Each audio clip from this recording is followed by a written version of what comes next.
السلام عليكم ورحمة الله وبركاته حبايبي الصف الرابع الابتدائي. اللي حضر معايا شرح الدرس ده هيفهم الخريطة دي بتتكلم عن ايه. الخريطة دي بقى ليك خلاصة ازاي تخش تحل السؤال وانت مغمض. احنا كده كنا عارفين ان البيريد بتتكون من 3 مجموعات، الونز والتنز والهندرد. مش احنا قلنا بص عندك هنا بيريد، مثلا بيريد بتتكون من 1 و10 و100.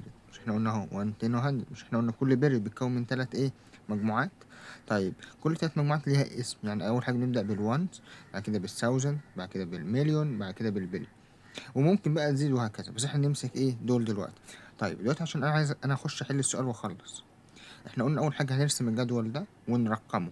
اول جزء 1، بعد كده 2 3 4 5 6 7 8 مثلا، على حسب الارقام اللي عندك. طب انا هستفيد ايه بالترقيم؟ انت لو سمعت الفيديو اللي فات هتفهم قصدي ايه. الترقيم ده انت بتحدد مكان الرقم. يعني مثلا شايف هنا تحت احنا عايزين الخمسة دي. طب الخمسة دي رقمها كام؟ 1 2 3 4. طب تعالى كده هنا بقى، تعالى كده في الجدول هنا على رقم 4 اللي هو ده. لو جيت عايز البليس فاليو هكتبه 1000.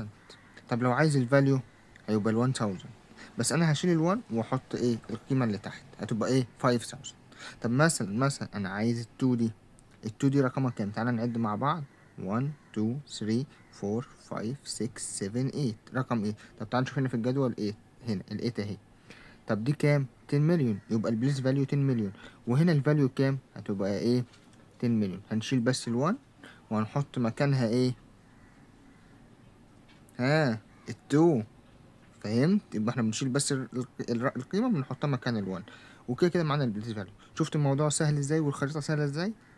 ولسه كمان في مفاجآت زي دي في باقي المنهج. بسهل لك الشرح والنظام والطريقة، بحيث ان احنا نعملها باختصارات سهلة كده تسهل علينا الحل.